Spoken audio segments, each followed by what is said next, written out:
Je suis donc Raphaël Voix, je suis anthropologue du religieux spécialisé sur l'Asie du Sud, plus spécifiquement l'Inde et plus spécifiquement le Bengale, car je parle bengali. Vous connaissez sans doute la parabole de la caravane.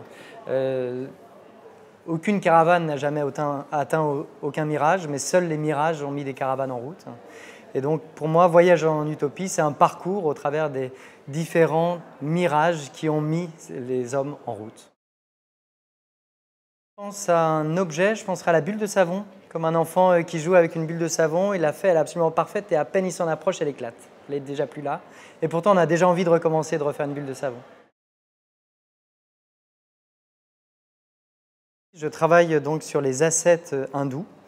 Ce sont des gens qui vont mettre au cœur de leur existence une quête extramondaine, une quête de libération. Et cette quête, elle va passer bien évidemment par des formes sociales, un mode d'organisation autre, alternatif. Et c'est en ça qu'on va retrouver, traversant toutes ces modalités d'organisation contre-sociétale, des formes d'utopie. Il me semble qu'un des points fondamentaux de l'utopie, c'est la tension entre l'utopie écrite ou énoncée, imaginée en tout cas, et l'utopie réalisée, l'utopie concrète que nous, en tant qu'anthropologues ou historiens ou sociologues, on va pouvoir étudier. Et donc il faut pouvoir comprendre cette utopie écrite, donc faire appel à la littérature, et comprendre son contexte d'émergence, donc faire appel à l'histoire, et puis comprendre son contexte d'implémentation, de concrétisation, de mise en pratique, donc faire appel à la sociologie, à l'anthropologie.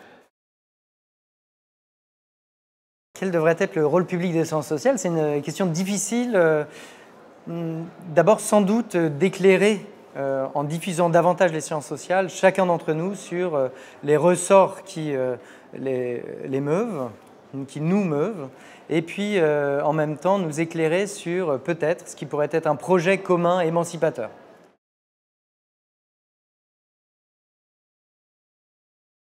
Je pense à un ouvrage qui est l'ouvrage de Jean Séguy, grand sociologue français, qui, dans Conflits et Utopie ou Réformer l'Église, parcours weberien en 12 essais, dresse un idéal type de l'utopie comme étant un système idéologique total qui vise par l'appel à l'imaginaire seul ou par le passage à la pratique, donc une utopie écrite ou énoncée, ou alors une utopie pratiquée, en vue de modifier radicalement le système social existant.